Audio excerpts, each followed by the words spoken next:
लाडला नरेन, परमहंस की अध्यात्म विभूति का वारिस।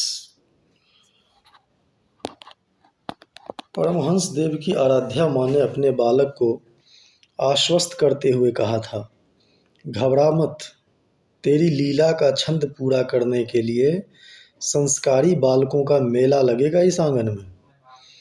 तेरा अनुगत बनिए, वह अनुशासन अर्जित करेंगे जो उन्हें उस महत् प्रयोजन से जोड़ेगा जिसके रूपायन के लिए तू धरती पर आया है, इस आंगन में पहुंचा है।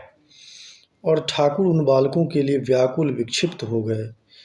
रानी रासमणी के भवन की छत पर चढ़कर चिल्ला चिल्ला कर उन्हें हाँक लगाने लगे, जैसे मंदिर के सघन बगीचे में वे कहीं छिप कर बैठे हों और अपनी हाँक का माकूल जवाब न पाकर ठाकुर की व्याकुलता तीव्र हो जाती है। माँ की लीला छंदित कैसे हो। ठाकुर चिंता में सींचते अपने बालकों को जोहते। उनकी व्याकुलता आंखों से बरसने लगती, जैसे आंख से ओझल अपनी संतान के लिए माँ तड़पती है। बार बार छत पर चढ़कर हाँक लगाते और निराश होकर अपनी कोठरी में लौट आते। माँ का आश्वासन झूठ नहीं हो सकता। यह आस्था ठाकुर के लीला छंद के अपरिहार्य पूरक संस्कारी बालकों को व्याकुलता से जोहती रहती। और ठाकुर की आस्था पर विचलित कर देने वाले, तीखे प्रश्न खड़े करने वाले लाडले नरेंद्रनाथ अर्थात स्वामी विवेकानंद ने कालांतर में उच्छ्वसित कंठ से स्वीकार किया कि अकेले ठाकुर ही केवल प्रथम दिन की भेंट से हर समय समान भाव से मेरे ऊपर विश्वास करते आए हैं, अन्य कोई नहीं, अपने माँ भाई भी नहीं। उनके इस प्रकार के विश्वास और प्यार ने ही मुझे जन्म भर के लिए बांध लिया है। केवल वही प्यार करना जानते हैं और कर सकते हैं। संसार के दूसरे लोग केवल अपने स्वार्थ साधन के लिए प्यार का बहाना मात्र करते हैं। अपनी गोद में बैठाकर अपने लाडले किशोर नरेन को माता की छोह मुद्रा में ठाकुर जब अपने हाथ से दही, रसगुल्ला और पायस खिलाते थे, अपने भोजन आसन से एकाएक उठकर नरेन के पास पहुंचकर अपने हाथ से अपना शरबत पिलाते थे, तो वह तुष्टि सुख उन्हें रोमांचित कर देता था। जैसे अपना आहार अपनी संतान को खिलाकर माँ निहाल हो जाती है। वत्सलता की उस उजास ने नरेन की आंख खोल दी और उन्हें धप धप करता चमकता हुआ प्रकाश दिखाई पड़ा कि जीवन में एक ही तत्व है जो किसी भी कीमत पर अमूल्य है, वह है प्रेम, अनंत प्रेम। असीम आकाश जैसा विस्तीर्ण, समुद्र की भांति गंभीर जीवन का यह एक महान लाभ है। इस तत्व को प्राप्त करने वाला सौभाग्यवान नैसर्गिक रूप से तार्किक और आधुनिक संस्कार वाले नरेंद्रनाथ को गुरु के रूप में प्रेम के प्रकाशपूर्ण विग्रह परमहंस श्री रामकृष्ण देव मिले, जो गांव के निर्धन ब्राह्मण परिवार के निपण व्यक्ति थे, पर जिनका प्रेम समुद्र की तरह गंभीर था। ठाकुर के वत्सल स्पर्श ने बुद्धिवादी नरेन के प्रातिभ लोक में बोध की नई जमीन रच दी। विद्या और पांडित्य बाह्य आडंबर और ब्राह्म भाग केवल चमकता है, बाह्य भाग केवल चमकता है, परंतु सब शक्तियों का सिंहासन हृदय होता है। ज्ञानमय, शक्तिमय तथा कर्ममय आत्मा का निवास स्थान मस्तिष्क नहीं, वरना सदा हृदय होता है। जितना अधिक तुम हृदय का विकास कर सकोगे, उतनी अधिक तुम्हारी विजय होगी। मस्तिष्क की भाषा तो कोई कोई ही समझता है, परंतु हृदय की भाषा ब्रह्मा से लेकर घास के तिनके तक सभी समझ सकते हैं। नरेन के निपण गुरु हृदय की भाषा ही समझते बोलते थे, इसलिए उनकी बोली वृंदादासी और लाटू भी समझ लेते थे, और पंडित ईश्वर चंद्र विद्यासागर तथा पद्मलोचन पंडित जैसे मनीषी के ज्ञान लोक को भी आलोकित चमत्कृत कर देती थी। अपनी सहज गवई बोली में गुरु ने छोह विगलित कंठ से एक दिन नरेन को संबोधित किया, सुन रे नरेन, मैं एक ही मंत्र जानता हूँ, वह तुझे बता देता हूँ, यह जान ले। कामनी कांचन का त्याग किए बिना न होगा। मूल मंत्र इतना ही है कि ईश्वर ही वस्तु है, बाकी सभी अवस्तु है। मैं जो मंत्र जानता हूँ वह इतना ही है, वही तुम्हें दिया। जीवन का सर्वश्रेष्ठ आदर्श सब कुछ त्याग कर ईश्वर के शरणागत बन जाना, यह मंत्र तुझे दिया।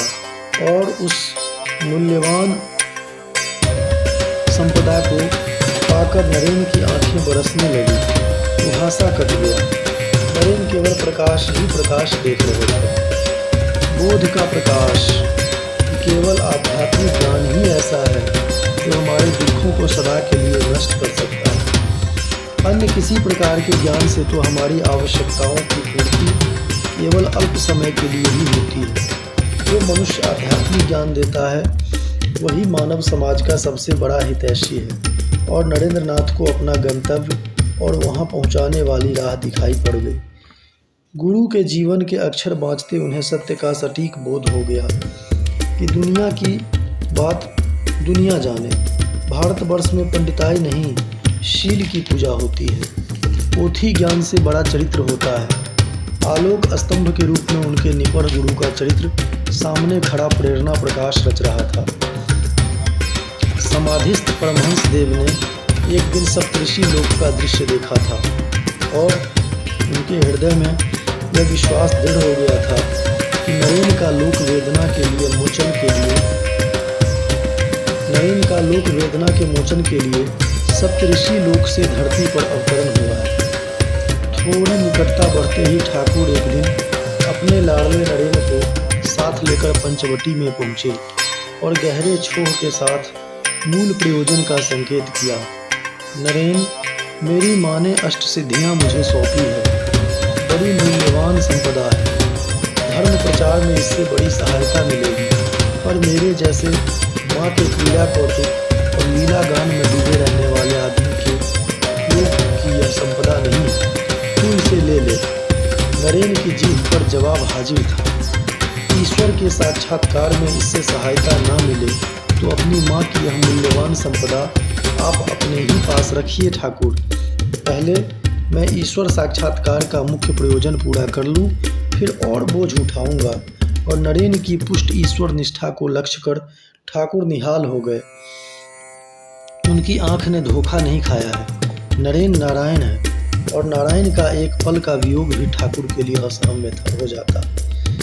पुत्र नरेंद्र नाथ के शील की जमीन में धर्मपरायणा जननी भुवनेश्वरी देवी ने जो संस्कार बीज रोपे थे, उसके सम्यक पल्लवन रूपायण की अनुकूल आबो हवा परमहंस श्री रामकृष्ण देव के अंतरंग सानिध्य और माता सदृश छोह में उपलब्ध हुई।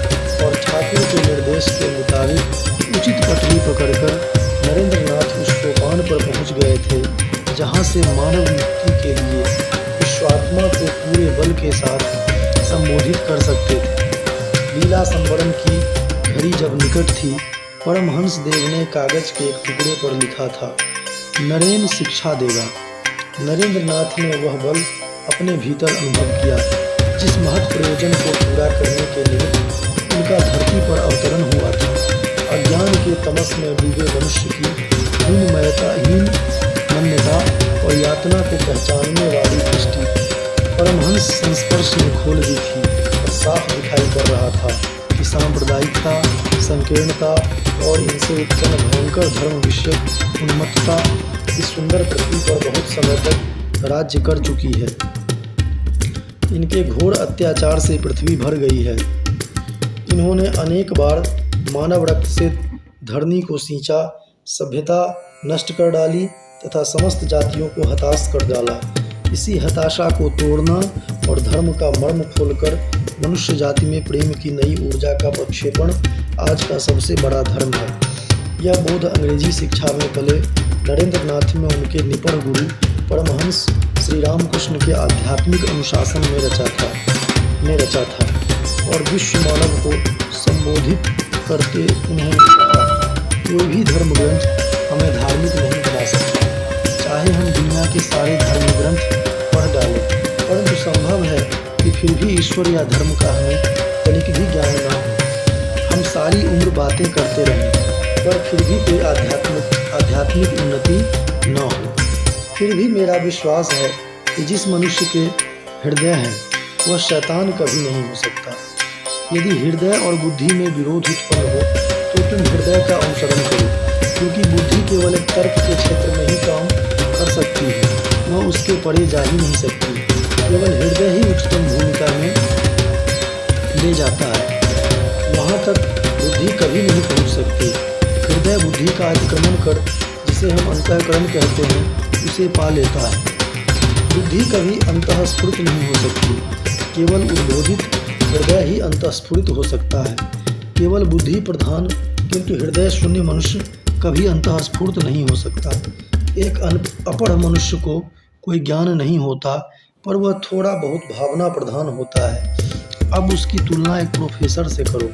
ओह, उस प्रोफेसर में कितनी अद्भुत शक्ति होती है, लेकिन प्रोफेसर अपनी बुद्धि से सीमित है। वह एक साथी बुद्धिमान और शैतान हो सकता है। हृदय वाले मनुष्य मक्खन पा लेते हैं और कोरे बुद्धिमानों के लिए सिर्फ छाछ बच जाती है। यदि तुम पवित्र नहीं हो तो फिर चाहे दुनिया के सारे विज्ञान ही तुम्हें क्यों न मालूम हो, उससे तुम्हें कोई सहायता नहीं मिलेगी।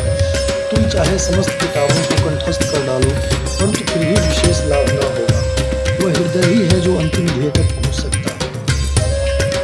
बुद्धिवाद की राह से लोक यात्रा शुरू करने वाले अधीत और विशिष्ट पंडित सन्यासी के रूप में समाधृत स्वामी विवेकानंद के कंठ से अपने निपढ़ निर्धन गुरु परमहंस श्री रामकृष्ण देव की आध्यात्मिक विभूति सारी दुनिया में प्रतिध्वनित होने लगी। 1894 ईस्वी में शिकागो से उन्होंने अपने शुभचिंतक श्री हरिदास बिहारी दास देसाई को लिखा था, जिनका ऐशो आराम में लालन पालन और शिक्षा लाखों पद दलित परिश्रमी गरीबों के हृदय के रक्त से हो रही है, और फिर भी जो उनकी ओर ध्यान नहीं देते उन्हें मैं विश्वासघातक करता हूँ। इतिहास में कहाँ और किस काल में आपके धनवान पुरुषों ने, कुलीन पुरुषों ने, पुरोहितों ने और राजाओं ने गरीबों की ओर ध्यान दिया था। वे गरीब जिन्हें कोल्हू के बैल की तरह पेड़ने से ही उनकी शक्ति संचित हुई थी। परंतु ईश्वर महान है। इतना होने पर भी मैं आपसे कहता हूँ कि ईश्वर है, यह ध्रुव सत्य है, हंसी की बात नहीं। वही हमारे जीवन का नियमन कर रहा है। मुझे चिंता नहीं कि लोग क्या कहते हैं। मैं अपने ईश्वर से, अपने धर्म से, अपने देश से और सर्वोपरि अपने आप से, एक निर्धन भिक्षुक से प्रेम करता हूँ। जो दरिद्र हैं, अशिक्षित हैं, दलित हैं, उनसे मैं प्रेम करता हूँ। उनके लिए मेरा हृदय कितना द्रवित होता है इसे भगवान ही जानते हैं। वही मुझे रास्ता दिखाएंगे। दैवी कार्य सदैव गरीबों एवं दीन मनुष्यों के द्वारा ही हुए हैं। अपनी अवधारणा की संतुष्टि के लिए स्वामी जी के विवेक के सामने निर्धन परिवार में जन्मे अपने निपढ़ गुरु का दैवी चरित्र ज्वलंत दृष्टांत के रूप में खड़ा था, जो प्रेरक था और सदा आश्वस्त किए रहता था। अपने अंतरंग संस्पर्श से परमहंस देव ने अपने लाडले नरेंद्र के संवेदनशील मानस में आध्यात्मिक ज्योति रच दी थी, और नरेंद्रनाथ का चरित्र इस अक्षय बोध से अनुशासित हो गया था कि बिना बलिदान के कोई भी महत् कार्य सिद्ध नहीं हो सकता। कलेजे को बाहर निकालना होगा और निकालकर पूजा की वेदी पर उसे लहूलुहान चढ़ा देना होगा, तभी कुछ महान की उपलब्धि होती है। उनके गुरु की यही राह थी। सारे सांसारिक प्रलोभनों और सुखों का परित्याग कर तथा कठोर तपस्या से अपने आप को होम कर उन्होंने अपना ध्येय सिद्ध किया था। पूजा की वेदी पर स्वयं को निवेदित कर गरीब पुजारी ने सत्य की ज्योति उपलब्ध की थी। नरेंद्रनाथ ने गुरुकुल के बुनियादी अनुशासन के मर्म को समझ लिया था और परमहंस श्री रामकृष्ण देव की आध्यात्मिक विभूति के सच्चे वारिस सहज ही बन गए थे।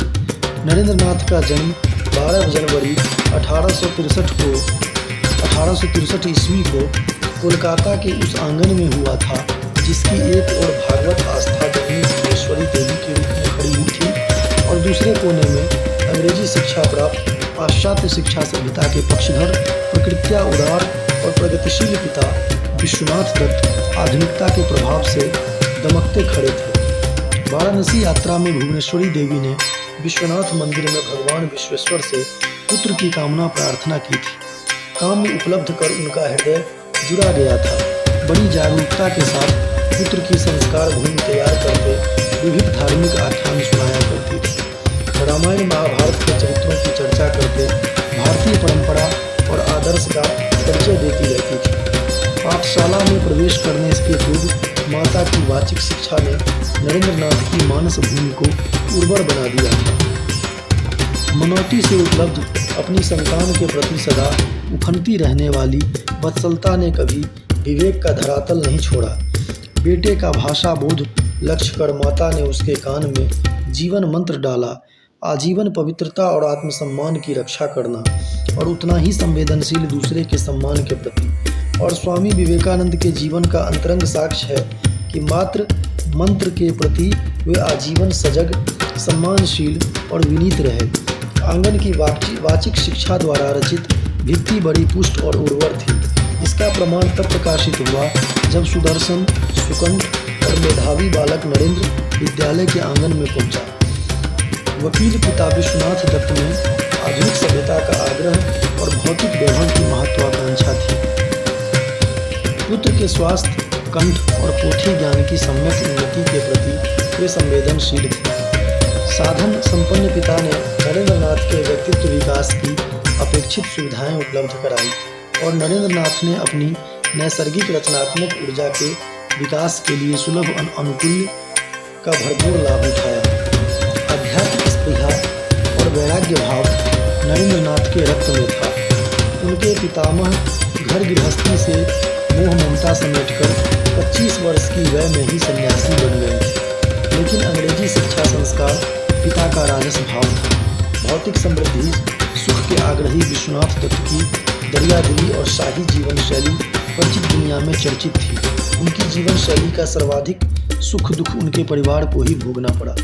साधन संपन्न राजसिक महत्वाकांक्षा वाले पिता ने नरेंद्र नाथ के व्यक्तित्व को समृद्ध करने के लिए विविध प्रकार की शिक्षा का सुयोग उपलब्ध कराया। लेकिन भविष्य निधि की चिंता से सर्वथा उदासीन विश्वनाथ दत्त की अकाल मृत्यु से उनके परिवार को आर्थिक अभाव की तीखी आंच झेलनी पड़ी और उन्हीं गर्दिश के दिनों में नरेंद्र नाथ को पुस्तकों में वर्णित दार्शनिक आदर्श और जगत के घिनौने यथार्थ के गहरे भेद को करीब से समझने का सुयोग मिला। जगत के नृशंस यथार्थ का वह प्रथम पाठ था जिसने उनसे उनके भीतर के नैसर्गिक आदर्श को चौकन्ना बना दिया। एक व्याकुल भाव जगा मन में। जगत का नृशंस चेहरा देखकर सब निरर्थक, ये सब भौतिक स्नायुयुक्त बंधन है, यह बस इतना ही भर है। ओह, भौतिकता के साम्राज्य से कैसे मुक्त हुआ जाए। और भौतिकतावादी पिता बेटे को भौतिक साम्राज्य का सम्राट बनाने का सपना देख रहे थे। सपने को रूपायित करने की तैयारी कर रहे थे। नरेंद्र नाथ की राशि पिता से नहीं, माता की प्राण नाड़ी से जुड़ी हुई थी।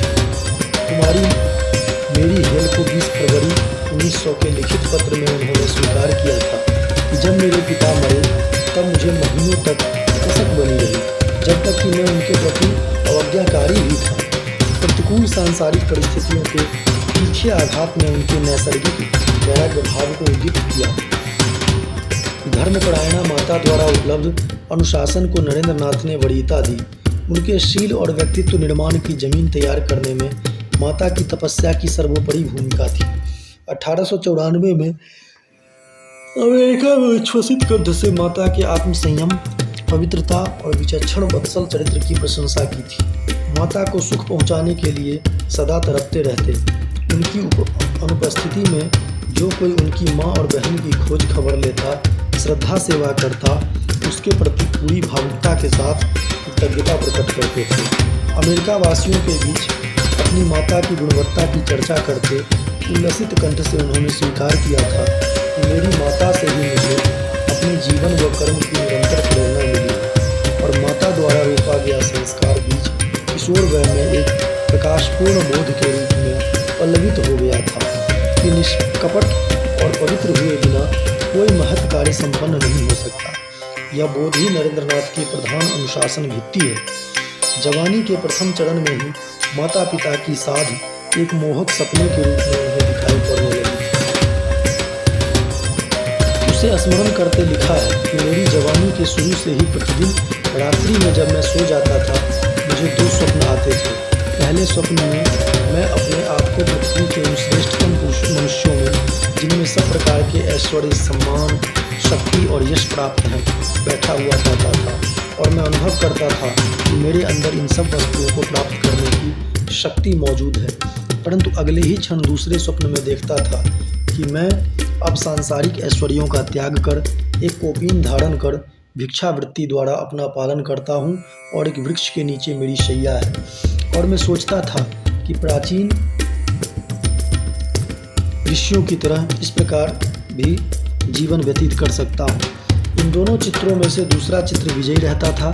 मैं अनुभव करता था कि इसी के द्वारा मनुष्य को परमानंद की प्राप्ति हो सकती है। उसका पूर्वास्वाद लेकर मैं फिर सो जाता था। प्रत्येक रात यही स्वप्न पुनः नया होकर मेरे सामने आता था। पहला सपना पिता की महत्वाकांक्षा थी, दूसरा माता की स्पृहा। माँ की साध मूर्त और जयी हुई। स्वाभाविक था कि बीए कक्षा में दर्शनार्थ ऑनर्स को नरेंद्र नाथ ने विशेष अध्ययन का विषय चुना। आशुग्राही प्रतिभा और गहरी अभिरुचि का सहज परिणाम था कि घर के प्रतिवेश में स्थित स्कॉटिश चर्च कॉलेज के छात्रकाल में ही नरेंद्र नाथ ने पाश्चात्य और भारतीय दर्शन शास्त्र की सामान्य अभिज्ञता उपलब्ध कर ली और अध्यात्म लोक विषय उनकी युक्ति हो गई। दर्शन शास्त्र जिस पराशक्ति की ओर संकेत करता है, उसके साक्षात्कार की अभिप्सा और उक्त व्याकुल अभिप्सा के तीव्र आग्रह से अपने शरीर के जो सांस्कृतिक नवजागरण के प्रमुख केंद्र थे, वहाँ के आध्यात्मिक नायकों के दरवाजे नरेंद्र नाथ दौड़ने लगे और आंख में उंगली डालकर प्रश्न करते, आपने ईश्वर को देखा है?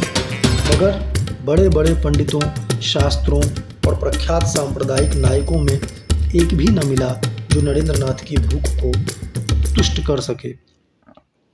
दर्शन शास्त्र के अध्ययन काल में मन में उठने वाले प्रश्नों और बुद्धियों को लेकर वे अपने ज्येष्ठ सतीर्थ बंधु परवर्ती काल के प्रख्यात दार्शनिक ब्रजेंद्र नाथ शील के साथ विचार में डूबे रहते थे। नरेंद्र नाथ की तड़पती भूख का उपचार दार्शनिकों, शास्त्रों और विभिन्न संप्रदाय के नायकों के लिए संभव नहीं था। नरेंद्र नाथ को सच्ची विद्या ज्योति की उपलब्धि केवल वह निपुण गवार पुजारी करा सकता था जो पोथी ज्ञान और संप्रदाय के नायकत्व भार से सर्वथा मुक्त ईश्वरमय था। पर तब तक उस राह ठाव की नरेंद्र नाथ को जानकारी नहीं थी। साहित्य की कक्षा में वर्ड्सवर्थ के प्रकृति सौंदर्य में व्यंजित रहस्यवादी संवेदना की व्याख्या करते प्रिंसिपल हेस्टी ने अपने छात्रों को संकेत दिया कि निर्मल चित्त और योग की सिद्धि से दैवी सत्ता की प्रतीति संभव है, जो आधुनिक युग में मुझे केवल दक्षिणेश्वर के परमहंस रामकृष्ण में दिखाई पड़ती है, पर उनके समीप जाने पर ही मेरी बात का मर्म समझ में आ सकता है। ऐसा ही समाधान मूलक संकेत नरेंद्र नाथ के प्रतिवेशी और संबंधी रामचंद्र दत्त, जो परमहंस देव के प्रथम गृहस्थ ने दिया। नरेंद्र नाथ को एक नाम मिला, रामकृष्ण परमहंस, और उनकी भूख तीव्र हो गई। संयोगवश नरेंद्र नाथ के मित्र सुरेंद्र नाथ मित्र ने अपने घर परमहंस देव के आगमन के अवसर पर भक्ति गान गाने के लिए नरेंद्र नाथ को आमंत्रित किया। रामचंद्र दत्त पहले से प्रेरित कर रहे थे और अपने कॉलेज के प्रिंसिपल हेस्टी के मुंह से पहली बार श्लाघा सहित सुना देवी विभूति का नाम संवेदनशील नरेंद्र नाथ को मौन आमंत्रण दे रहा था। 18 वर्षीय सुदर्शन नरेंद्र नाथ को परमहंस देव ने पहली बार जब देखा तो उन्हें उस दिव्य रूप का जैसे एकाएक साक्षात्कार हो गया, जिसके लिए उनका प्राण व्याकुल था। ठाकुर की आंखें नरेंद्र नाथ की आकृति पर गड़ गई। तभी अपने मित्र सुरेंद्र के संकेत पर नरेंद्र नाथ के कंठ से ऐन्द्रजालिक राग गूंजने लगा और ठाकुर की कौतुक क्रिया भाव में प्रवेश कर गई। सामान्य धरातल पर उतरते ही उन्होंने सुरेंद्र नाथ मित्र और रामचंद्र दत्त से आग्रह किया, इस बालक को एक दिन बगीचे में ले आओ। दक्षिणेश्वर के लिए प्रस्थान करते ठाकुर ने नरेंद्र नाथ को संबोधित किया, दक्षिणेश्वर आना। सुरेंद्र नाथ और रामचंद्र दत्त वहाँ जाते हैं, भूलना मत आना। नरेंद्र ने पहली बार एक ऐसा आदमी देखा जो अति सामान्य बोलता है, अध्यात्म तत्व की भारी भरकम भाषा से निपट अपरिचित जान पड़ता है, अभिजात शिष्टाचार से सर्वथा भिन्न गवई गवार की तरह व्यवहार करता है। देवेंद्र नाथ ठाकुर और केशव चंद्र सेन जैसी राजसिक गंभीरता से रहित सहज मानुष लगता है, पर आपन जन जैसे छोर का सम्राट है, माँ की मृदुता से संपन्न मोहक। नरेंद्र का व्याकुल कुतूहल दुर्निवार आकर्षण में रूपांतरित हो गया। तथापि रामचंद्र दत्त और सुरेंद्र के आग्रह पर भी वे भावुकता के आवेग में दौड़े दौड़े दक्षिणेश्वर नहीं पहुँच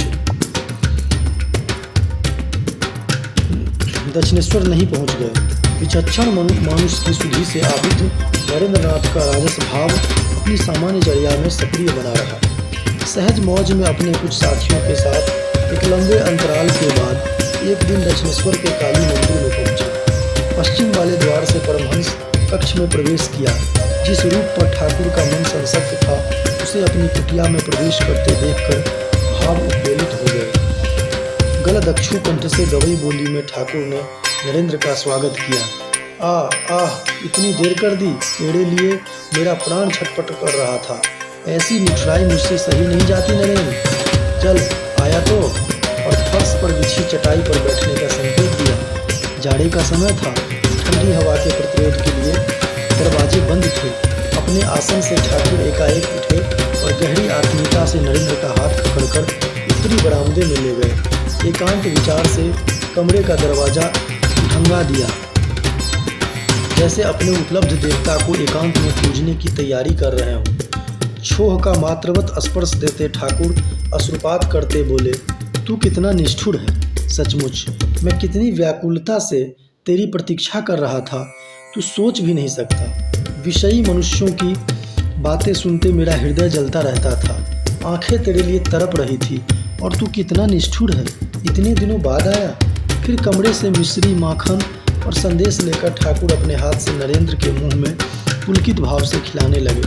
अपने बाल सखा राखाल चंद्र घोष, प्रवर्ती काल में स्वामी ब्रह्मानंद, तो अपने बाल सखा राखाल से परमहंस देव की मातृवत्सलता की बात नरेंद्र ने सुनी थी और नरेंद्र के रुद्र भाव और नैसर्गिक आभिजात्य को ठाकुर की दीन मुद्रा अटपटी लग रही थी। उन्होंने टोका, यह आप क्या कर रहे हैं? ये मिठाइयाँ आप मुझे दे दें, मैं अपने मित्रों के साथ बांटकर खा लूँगा। और ठाकुर को अपने नारायण के मुंह में स्वयं खिलाने के दुर्लभ अवसर का सदुपयोग करना को व्याकुल था। बोले, तेरे मित्र और खाएंगे, ये तू तो खा। और फिर नैवेद्य निवेदित कर जैसे ठाकुर असामान्य दीन मुद्रा में हाथ जोड़कर अपने देवता की आरती करने लगे। मैं जानता हूँ प्रभु, आप वही पुरातन ऋषि नर रूपी नारायण हैं। जीवों के दुर्गति मोचन के लिए आप पृथ्वी पर अवतरित हुए। परमहंस की भाषा सुनकर नरेंद्रनाथ का पौरुष भाव किंचित उग्र हुआ। किस पागल के पल्ले पड़ गया, सोचते हुए ठाकुर के कक्ष में नरेंद्र घुसे और जब घर लौटने लगे तो ठाकुर ने हाथ पकड़कर आग्रह किया, फिर आना, जल्दी आना। बोल, तू जल्दी ही एक दिन यहाँ अकेला आएगा ना? पागल से पिंड छुड़ाने के लिए मनस्वी नरेंद्र ने वचन दिया, आऊँगा। नरेंद्रनाथ अपने साथियों के साथ बोलते बतियाते घर लौट रहे थे, पर उनकी मनोदशा में एक अपूर्व आलोड़न आ गया था। ध्यान परमहंस की गवई व्यवहार शैली और अत्यंत आत्मीय आचरण पर केंद्रित था। उन्हें ठीक से पढ़ समझ लेने की व्याकुलता और उनके भीतर जग गई थी। नरेंद्रनाथ का नैसर्गिक स्वभाव था कि सत्य को अपने प्रखर विवेक से जांचकर ही उसके प्रति आस्थाशील हो पाते थे, और जो प्रसंग ध्यान पर चढ़ जाता था उसका मर्म समझने के लिए दूसरे सारे कार्य छोड़कर अपने को उसी बिंदु पर केंद्रित कर देना नरेंद्रनाथ की प्रकृति थी। परमहंस स्पर्श दक्षिणेश्वर खींच रहा था। दूसरी बार नरेंद्रनाथ पैदल चलकर सीधे परमहंस की कोठरी में घुसे। परमहंस के आग्रह के मुताबिक अकेले, और उन्हें देखते ही ठाकुर ने उल्लास पुलकित कंठ से बुलाकर अपने पास अपनी सैया पर बैठाया। अपनी और ठाकुर को खिसकते बढ़ते देखकर नरेंद्रनाथ को पिछली भेंट की अनायास याद आ गई थी और सहज आशंका कि यह गंवार आदमी फिर कोई पागलपन न कर बैठे। तभी ठाकुर ने उनके शरीर पर अपना दाहिना पैर रख दिया। यह स्पर्श पहले स्पर्श से सर्वथा भिन्न और गंभीर था। आधार के अनुरूप यह एक दिव्य स्पर्श क्रिया थी। दूसरे स्पर्श से ने नरेंद्रनाथ के अहंग पर चोट की थी। सारा दृश्य देखते देखते रूपांतरित होने लगा। गलते अहंग को लक्ष्य कर नरेंद्रनाथ आतंकित हो गए। नरेंद्रनाथ की प्रकृति के सर्वथा विपरीत थी यह दशा, नितांत असहज रूपांतरण। घबरा कर उन्होंने परमहंस को संबोधित किया, आपने मेरी यह कैसी दशा बना दी ठाकुर। मेरे माता पिता हैं, परिवार से जुड़ा हूँ, सांसारिक दायित्व है मुझ पर। स्पर्श का असर लक्ष्य कर ठाकुर खिलखिलाकर हंस पड़े। और स्पर्श से सामान्य धरातल पर उतार कर बोले, इतना ही अभी रहे, उपयुक्त समय आने पर और होगा। उसके बाद नरेंद्रनाथ के सामने सब कुछ सामान्य था, सारा दृश्य सामान्य। ठाकुर की गवई बोली, ठिठोली, लेह, छोह और घरेलू आत्मीयता से खिलाना पिलाना। काम में नारायण धन पाकर ठाकुर निहाल हो गए थे, जैसे भूखड़ को नाना पकवान से भरा थाल मिल गया है। नरेंद्रनाथ को वियुक्त करने को ठाकुर का मन तैयार नहीं था। जमीन को चीरते हमेशा हमेशा के लिए उसे अपना बना चुके थे। सांझ आते देख नरेंद्र ने जब घर लौटने की छुट्टी मांगी तो दुलार से डांटते ठाकुर बोले, ऐसे नहीं, यह करार करके फिर जल्दी आएगा तब छोड़ूंगा। वचन देने को नरेंद्र निरुपाय थे। पूरी तरह तुष्ट न होते हुए भी नरेंद्रनाथ के मन में परमहंस देव के प्रति दुर्निवार आकर्षण जग गया था। पहली बार किसी धर्म पागल मनुष्य के मुंह से नरेंद्रनाथ ने अपनी जिज्ञासा का अपेक्षित जवाब सुना था। हाँ रे नरेन, जैसे तुझे देखता हूँ, बात करता हूँ, अपनी माँ से ठीक वैसे ही बोलता बतियाता हूँ। तू विश्वास कर, पर माँ केवल तभी दिखती बोलती है जब उसके प्रति सच्चा और गहरा अनुराग हो। देखता नहीं, मोह में डूबे इस संसार को, अपनी संकुचित परिधि के बाहर किसी को कुछ दिखाई कहाँ पड़ता है। लोग स्त्री पुत्र के शोक में घंटों आंसू बहाते हैं, विषय वासना में डूबे धन के लिए तड़पते रहते हैं, पर ईश्वर दर्शन के लिए वैसी व्याकुल भूख और तड़प संसारी लोगों में जगती कहाँ है। बिना गहरी व्याकुलता के, बिना हठीले अनुराग के हृदय से निकले आंसू से माँ के चरण धोए बिना उसका रूप दर्शन असंभव है रे नरेन। पर है कितने जिन्हें रोना और आंसू बहाना आता है। खेल नहीं है नरेन, स्वान को मेरी माँ की आंखें चिन्हती है। ऐसे नहीं होता, माँ के दरबार में केवल असल का मोल है। अपने प्रश्न का उत्तर सुनकर नरेंद्रनाथ की तर्क बुद्धि चकित रह गई। ऐसी भाषा कोई पागल नहीं बोल सकता। इसी चिंता में डूबे नरेंद्र घर लौटे थे। आँख में उंगली डालकर और विवेक तुला पर तौलकर सत्य असत्य को चिन्हित करना नरेंद्रनाथ का सर्विक भाव था। असत्य और पाखंड को देखते ही वे क्रोध से पागल हो जाते थे। उनके क्रोध का विभत्स रूप देखकर माता प्रायः पीड़ा प्रकट करती थी। पुत्र कामना से काशी धाम के विश्वेश्वर महादेव के निकट मैंने प्रार्थना की। विश्वनाथ भगवान ने शायद अपने दरबार का कोई भूत मेरी कोख में डाल दिया था, अन्यथा क्रोध के आवेग में नरेन भूत जैसा आचरण क्यों करता। परमहंस देव के संस्पर्श ने नरेंद्र के क्रोध रूपी भयंकर भूत को भी शांत कर दिया था। ठाकुर ने नरेंद्रनाथ के क्रोध, औदत्य और दर्प के मूल आधार को पहली ही भेंट में देख लिया था। नरेंद्रनाथ के प्रचंड आत्मविश्वास का कारण उनकी असाधारण मानसिक क्षमता थी, जिसे अक्षत रखते परमहंस देव ने अपने अनुशासन और अंतरंग स्पर्श से सौम्य शांत बनाया, उदात्त कोण से जोड़ा। अपने छोह स्पर्श से परमहंस देव ने नरेंद्रनाथ का कान काट लिया था। ठाकुर ही नरेंद्र के लिए नहीं व्याकुल रहते थे। नरेंद्र को भी ठाकुर के पास बैठने और ग्राम्य भाषा में उनकी धर्म चर्चा सुनने का आग्रह रहता।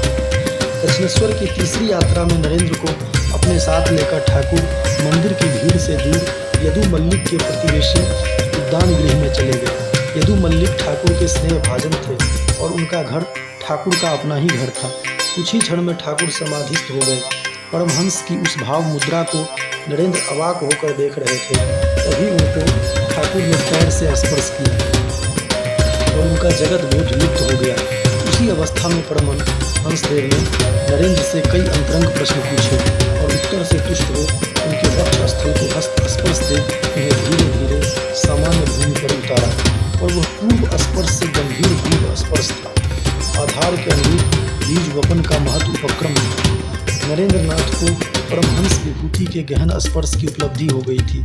अब उनकी दक्षिणेश्वर आवाजाही और कोलकाता के अंतरंग परमहंस भक्तों के घर की सत्संग बैठक में सोत्साह सम्मिलित होना उनके लिए अपरिहार्य हो गया। अपने सुकंठ से ठाकुर को प्रीत करना और तर्क उद्धत हुज्जत से ठाकुर की आस्था पर निसंकोच चोट करना उनका सामान्य आचरण था। नरेंद्र के तीखे प्रश्नों का ठाकुर खींचते और लार से गरियाते उत्तर देते। विचलित वितृष्ण नहीं होते, विदा होते हर बार आग्रह करते, माँ जैसी वत्सलता बरसाते, जल्दी आना बगीचे में, देर करता है तो मेरा प्राण व्याकुल हो जाता है नरेंद्र, जल्दी आना। और अपने परिवार, सामाजिक बंधन के चलते नरेंद्रनाथ को दक्षिणेश्वर पहुंचने में देर होती तो उनके घर अपना दूत भेजते। स्वयं ब्रह्म समाज मंदिर में पहुंच जाते। परवर्ती काल में स्वामी विवेकानंद ने बड़ी नम्रता के साथ स्वीकार किया कि अपने नैसर्गिक उद्दत स्वभाव तर्क ताने से ठाकुर के भाव जगत पर प्रहार करता रहा, और ठाकुर मेरी आंख खोलने के उद्देश्य से दुलार की गाली देते, सदा अलौकिक छोह की वर्षा करते रहे। वे क्या थे यह वही जानते थे। उनकी देह केवल मनुष्य की थी, आचरण में तो उन्हें देवत्व प्राप्त था। मुझे वो इतने बड़े लगते हैं, उनके संबंध में कुछ भी कहने में मुझे भय होता है, और कहीं सत्य का विपरीत ना हो जाए, कहीं मैं अपनी इस अल्प शक्ति के अनुसार उन्हें बड़ा करने के यत्न में उनका चित्र अपने ढांचे में खींचकर उन्हें छोटा न बना डालूं। श्री रामकृष्ण क्या हैं? वे कितने पूर्व अवतारों के जमे हुए भाव राज्य के अधिराज हैं। इस बात को प्राण प्रण से तपस्या करके भी मैं रत्ती भर नहीं समझ सका, पर ठाकुर ने अपने लाडले नरेन के मूल आधार को पहली ही दृष्टि में समझ लिया था। उस महत् प्रयोजन को भी समझ गए जिसे रूपायित करने नरेंद्रनाथ सप्तऋषि लोक से धरती पर अवतरित हुए थे। इसलिए नरेन के भीतर स्थित नारायण की रखवाली और पूजन के लिए हर क्षण व्याकुल रहते थे। नरेंद्रनाथ के विवाह की भूमिका बन रही है, यह खबर पाते ही परमहंस देव नरेंद्रनाथ के घर पागल की तरह दक्षिणेश्वर से दौड़े दौड़े शिमला स्ट्रीट पहुंच गए थे, और गली में बुलाकर परमहंस तेज से धमकी दी थी, देखता हूँ तेरा विवाह कैसे होता है। और उल्टे पांव पागल आवेग में अपने ठाव लौट आए थे। उस बार की कोलकाता यात्रा का मात्र उतना ही प्रयोजन था। परमहंस देव को तब कोलकाता के उन एक भी अंतरंग भक्त की सुधि नहीं थी जिनको देखने बतियाने के लिए वे पागल बने रहते थे। इसी प्रकार नरेंद्रनाथ के वकील बनने और धनार्जन करने की स्पृहा से अप्रसन्न होकर ठाकुर ने तीखी भाषा में टोका था। परमहंस देव की वत्सलता का यह रूप था। तथ्य है कि नरेंद्रनाथ विवाह रचकर न गृहस्थ बने और न अपने पिता की तरह वकील, और उत्तर काल में नरेंद्रनाथ अर्थात परिव्राजक स्वामी विवेकानंद के कंठ से परमहंस विभूति विशिष्ट दर्शन के रूप में प्रकट हुई थी। रजोगुण तार के पत्ते की आग की तरह शीघ्र ही बुझ जाता है। सत्य का अस्तित्व नित्य वस्तु के निकटतम है।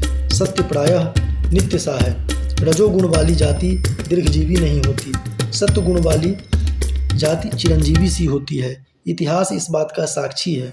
परमहंस देव के स्पर्श से नरेंद्रनाथ के प्रज्ञान चक्षु खुल गए थे, और सत्य के दमकते रूप को वे सीधे देख रहे थे कि विश्वविद्यालय की उपाधि लेने वाले कुछ हजार व्यक्तियों से राष्ट्र का निर्माण नहीं हो सकता, कुछ धनवानों से राष्ट्र नहीं बनता। यह प्रत्यय पुष्ट हो गया था उनके हृदय में कि हर ऐसी प्रेरणा जिसका उद्देश्य स्वार्थपूर्ण है, स्वार्थ प्रेरित है, अपने लक्ष्य पर कभी न पहुंच सकेगा। भले ही तुम सारे अखबारों को उसकी चमकीली तारीफों से रंग डालो, भले ही विराट जनसमूहों को तुम उसका जय जयकार करने के लिए खड़ा कर दो। विवाह बंधन और अर्थकारी विद्या वकालत भोग स्वार्थ से प्रेरित स्पृहा थी, जिसका परित्याग कर नरेंद्रनाथ ने परमहंस पथ का वर्णन किया था। श्रद्धया चुना गया एक ऐसा बीहड़ पथ जो विकट चुनौतियों से भरा कंटकाकीर्ण पथ था। राजस्थान में लोक सेवा में नियुक्त अपने गुरु भाई स्वामी अखंडानंद को प्रेरित करके स्वामी विवेकानंद ने अपने पत्र में लिखा था, गेरुआ वस्त्र भोग के लिए नहीं, यह वीर काय का झंडा है। अपने तन मन और वाणी की जगत हिताई अर्पित करो। तुमने पढ़ा है मातृ देवो भव पितृ देवो भव, अपनी माता को ईश्वर समझो, अपने पिता को ईश्वर समझो। परंतु मैं कहता हूँ दरिद्र देवो भव, मूर्ख देवो भव, गरीब, निरक्षर, मूर्ख और दुखी, इन्हें ईश्वर मानो, इनकी सेवा करना ही परम धर्म समझो। परमहंस देव के हाथ से आशीर्वाद स्वरूप उपलब्ध गेरुआ वस्त्र का यही अनुशासन मर्म था जिसे नरेंद्रनाथ की प्रज्ञा ने सही कोण से समझ लिया था। श्री रामकृष्ण वैद्यनाथ धाम को तीर्थ यात्रा में अपने स्नेह भाजन मथुरनाथ रानी रासमणी के जमाता और राज्य के व्यवस्थापक ठाकुर के रसददार को निर्वस्त्र संथालों को जीवित शिव पार्वती गणेश कार्तिकेय मानकर पूरी श्रद्धा से पूजने का आदेश दिया था। स्वामी विवेकानंद परमहंस विभूति का मर्म समझ गए थे, इसलिए स्वामी अखंडानंद को उत्थित करके लिखा था, निठल्ले बैठे रहने और राजभोग उड़ाने तथा हे प्रभु रामकृष्ण कहने से कोई काम नहीं हो सकता जब तक कि गरीबों का कुछ कल्याण न कर सको। जिस प्रकार का भोजन तुम लोग करते हो उसमें यदि लोगों को आपत्ति हो तो उसे तुरंत त्याग दो। लोकहित के लिए घास खाना भी अच्छा है। अपने शुभ चिंतक श्री हरिदास बिहारी दास देसाई को 1894